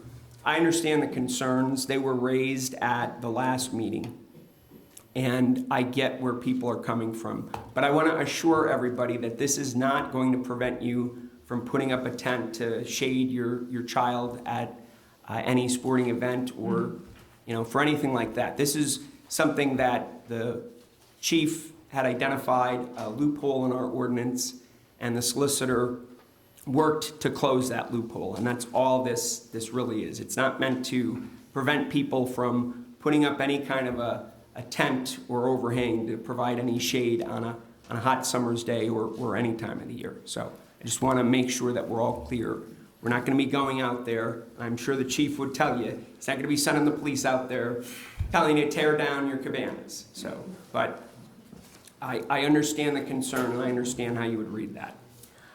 With that being said, I would like to make a motion to approve the ordinance amending and supplementing Chapter 1062 of the codified ordinances of the Borough of Brookhaven entitled Parks and Recreation Areas to prohibit the erection and/or maintenance of tents, canopies, cabanas, portable structures, or other similar mobile sleeping or camping facilities in any borough park or recreational area without the previously obtained consent of the borough. I'll second. Second. All in favor? Aye. Any opposed? Motion carries. And that is the end of my report. Thank you very much, Mr. Vice President. George, I do have one more thing I forgot. Do you got, oh, he's going to get it. He's going to put it in his report. Thank you. Mr. Duplicki. Okay, hello, everyone. I'm going to start with trash and recycling. This coming Saturday at Coburn Elementary parking lot from 9 to 12, we'll have paper shredding and electronic recycling. The electronic, anything with a cord other than a major appliance can be taken. So if you have any shredding work to be done or electronics you want to get rid of, please stop by Coburn from 9 to 12 and we'll take care of it. I see Billy back there, one of our Public Works employees. Billy, thank you for offering to help on Saturday. Yep. Anybody else want to come help me out? It'd be great. We get a good turnout there, probably 200 to 250 people come during these events to get rid of recycling, and I'll help you. I know. I'll wait. My last thing with trash and recycling, there's no recycle pickup, just trash only Wednesday, November 26th. That's the Wednesday before Thanksgiving, so keep that in mind. Moving on to Public Works, leaf collection is to begin next week. If you're in Zone 1, have your leaves out the curbside by Monday the 17th. If you're in Zone 2, that's December 1st, the week of December 1st, Zone 3, the week of December 8th, and Zone 4, the week of December 15th. If you're not quite sure your zone, it's in the borough calendar, or you can look at the borough website, or just call the office here, and they'll find out where your street is, and which zone you're applied to, and what date to have your leaves ready to be picked up. At this time, I do have several action items. On the back of the agenda, there's a letter from Parkside Borough, as they have done for the last several years. They buy their salt, from us here in Brookhaven. It's an as-needed buy, so we all usually have enough to supply not only Brookhaven, but also Parkside. They do buy it, so it's as needed. But here's the first motion. Motion to approve.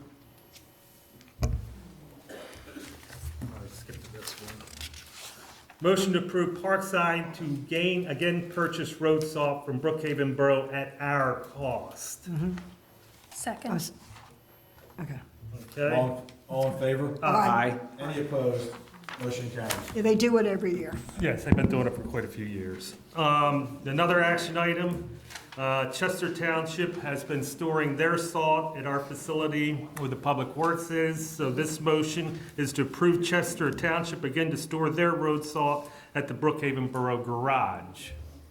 Second. All in favor? Aye. Any opposed? Motion carries.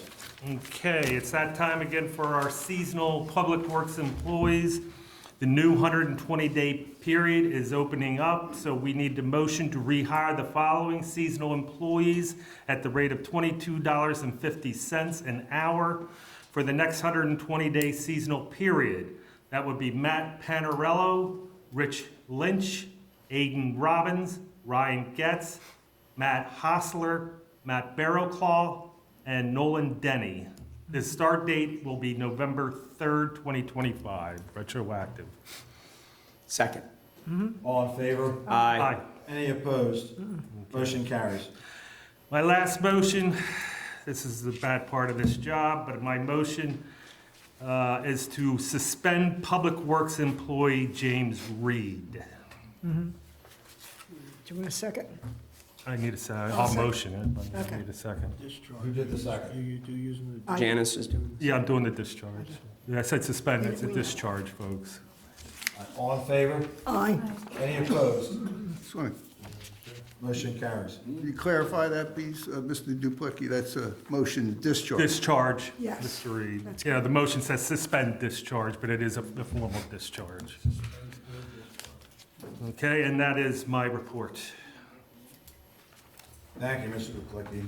And we've heard from Fire Marshal Leslie, so that moves us on to the second public discussion. Oh, I'm sorry. Sorry. That's one of those.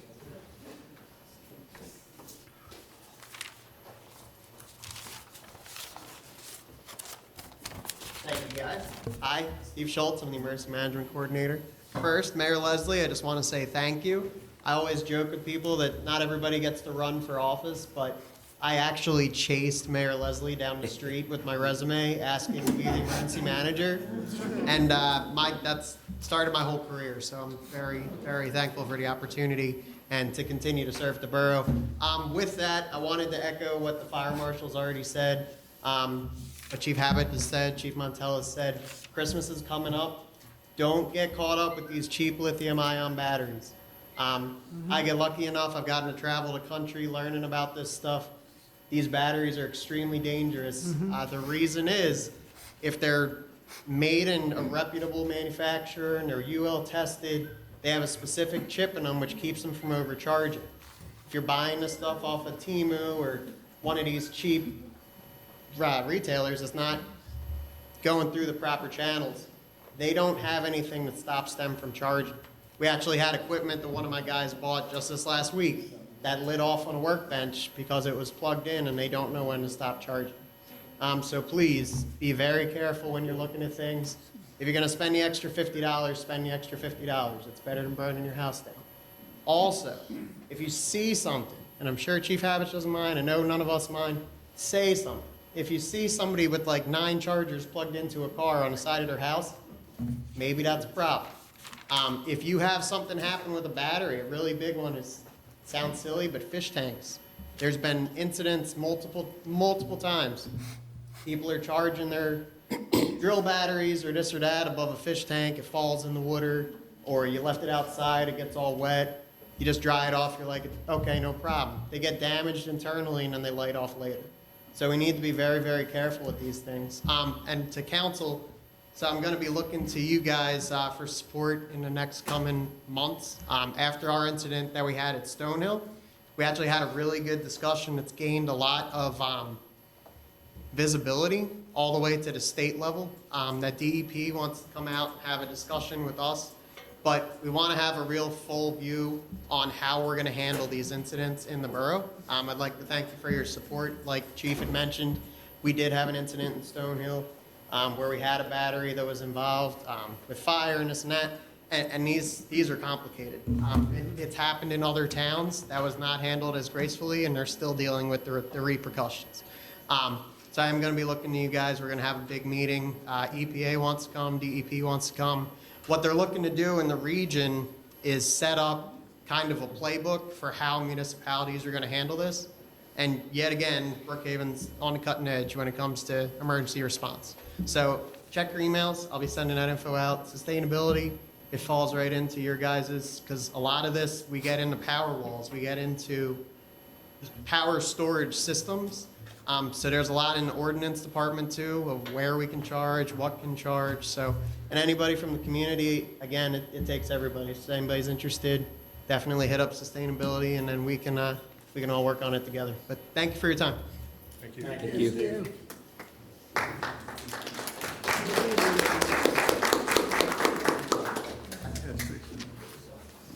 Okay, we got that. Hi, sorry. My name is Virginia McKay. I'm from Mount Vernon Avenue. I was listening about these raises that just got passed, and I agree. You've been on the council, Janice, for forever. I get it. 50 years. I get it. I know. But this is not good timing for this. Harrisburg, You have- see, they tell us. You could have waited till like May to maybe announce this, or to offer it in May. This has been active since 2024, I believe, from what I read. You've known for 10 months. I'm just saying, it's poor timing. It was right after the election. The borough is operating in the red. And you have people that are like struggling right now out here. I know it's de minimis. I know it's a small amount. I know, but it's just poor timing of announcing this. You gotta be a little smarter on your timing. If you announced it in May, I think a lot of people would be like, oh, okay. It looks crappy from all of you. It just is crap. And you know what? We deserve better. So just put your heads think a little outside the box and say, I know you probably all deserve a little more money, but just think of the timing and when you present things. Thank you. Thank you.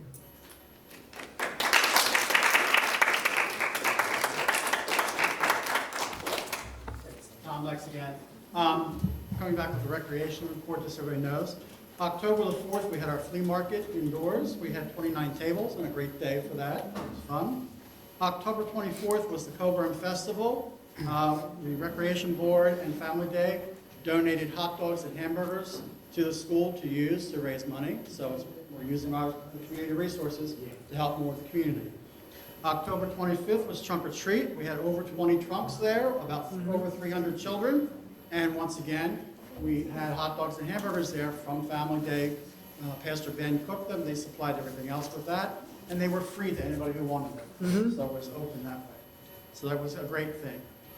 Today, basketball registration started. We're bringing the basketball program back. Right, Mayor? So far, from what I can see, they've got 18 children signed up for the first night. So we're working on that. So that's one more thing we're breaking up. If anyone's looking to register their child up through age 10? We're doing kindergarten through 5th. Kindergarten through 5th grade. No age limits. Registration will be next week, the 17th and 18th, and then also again on the 24th. So great for that. This Friday night is a murder mystery. Right now we have over 80 people signed up to join us for the murder mystery. There you go. If anyone wants to join us, please let me know. I have to call the caterer tomorrow morning and let them know how many people are coming. So if I don't have your number by, at the latest, 10 o'clock tomorrow morning, thank you, but I'm sorry. It's me. Seniors, 62 up. Please come get your tickets for the senior luncheon. It's a free luncheon for our seniors being held on December the 7th at 1 o'clock. One of the things we're trying to do this year is honor some of our residents who are having birthdays that are 5s and 0s, and specifically those who are 95 and older. So we honor them. And December the 7th will also be the tree lighting service. That's at 6 o'clock p.m., and that's always a fun time. And then, I didn't forget you, Linda. Okay. So, it's separation. I'm on Linda's committee. So, I'll just do the announcement for it. The parade is November the 22nd. Kickoff starts at Charity at 2 o'clock. Winds its way around to Coburn. At Coburn, we're having a Santa Village. We have 15 vendors and Santa coming for pictures. So, it should be lots of fun. So if you want to do some early Christmas shopping and you're over this side of the area, or you finished, the parade passed you by, come on over to the village and see what's there. There's all sorts of different vendors. And that's pretty much where I'm at. Okay? And then just one personal thing, since my name was brought up, since I brought up the thing about the ordinance. It wasn't necessarily that the ordinance was addressed and was changed. It's the fact that we're talking about transparency, and the Recreation Board was not addressed for how they wanted it changed. Well, so it was brought to my attention rather quickly, and I was told that we needed to do this post haste. So that's why it was done so quickly. So you found out about it, you announced it last month, you did it, so you had 2 months and never talked to the rec board. That's my question. The transparency is not there, Dan. You're the one who's pushing transparency, you didn't come to the rec board. That's the question. And that's the second time this year that you've done that. You did it with the noise ordinance as well.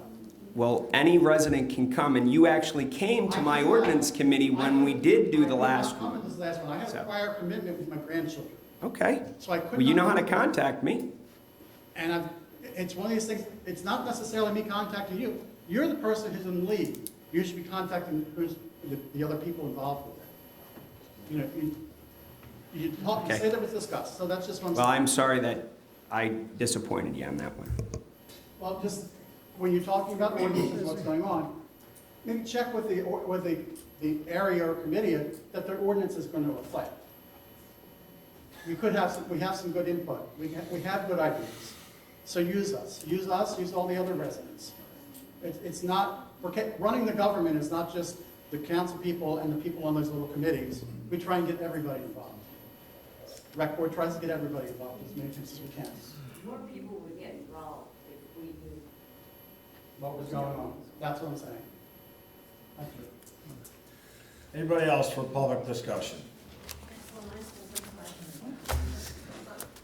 Courtney Dix, Commerce Avenue. For the grant that Mr. Catania brought up, I wanted to throw Sampson in there as well. Their parking lot has the same issues as Memorial, where it's currently made up of the millings when the roads are being redone. And we're having issues with people picking up the large pieces of millings and throwing them at the fields, throwing them at cars. You know, that's a hazard not only for the players that play there, people that walk their dogs that shouldn't be walking their dogs there, but anyway. It's also an issue for Public Works, who's mowing and hitting these things. So I would like to put Memorial's parking lot and Sampson's parking lot in the running for that potential project. Thank you. And I'd like to end the meeting on a positive note if I could. Yes, we're going to let this young lady speak first, please. Step right up. My name is Jim Files. I live on Bryberry Road in Brookhaven. I am also a crossing guard, and I am here publicly to thank both my chief, Chief Havoc, and Mr. I forgot his name. Catania. And I shouldn't, because he's a beautiful man.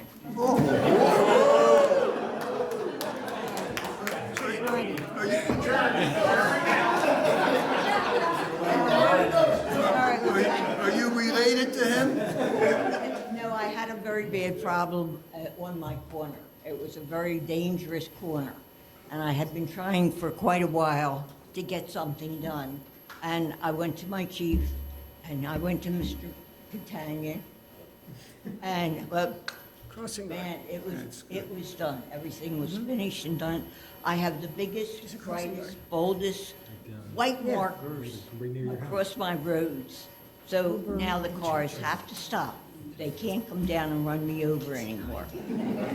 Thank you very much. I appreciate it very much. Thank you, ma'am. What's that? Thanks, I note for the record, I'm pretty too, right? you related to? What did he do?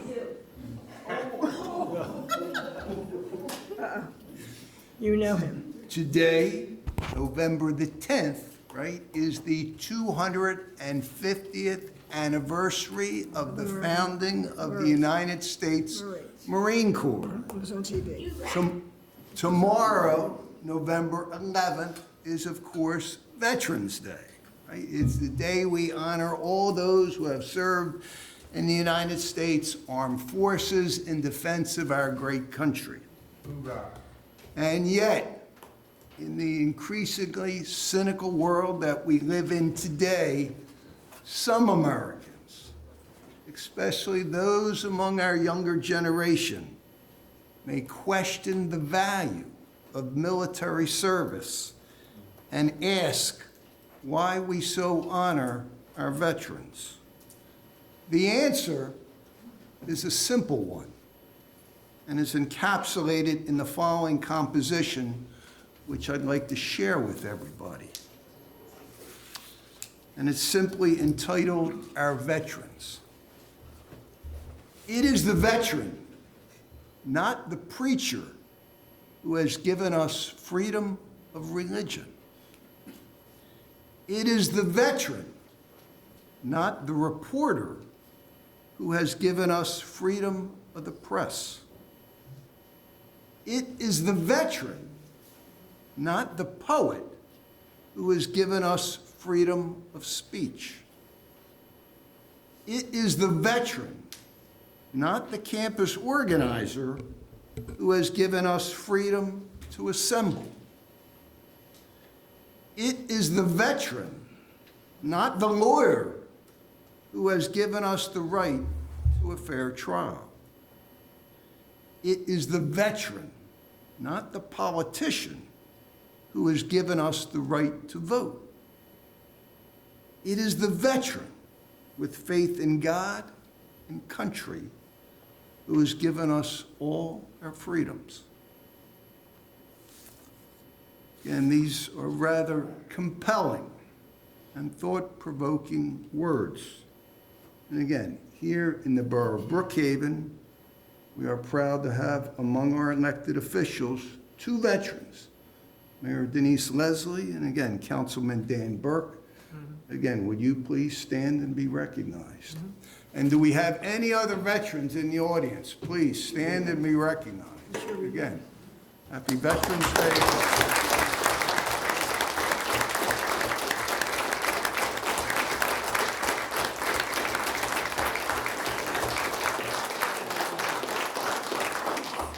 Hopefully, we end the meeting right on a positive note, right? Walk out of here, everybody feeling good.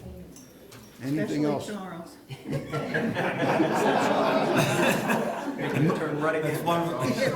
Let's get a motion to adjourn. We can go home and hopefully the Eagles win. Anything else from council? Motion to adjourn? So moved. All in favor? Aye. Motion carries.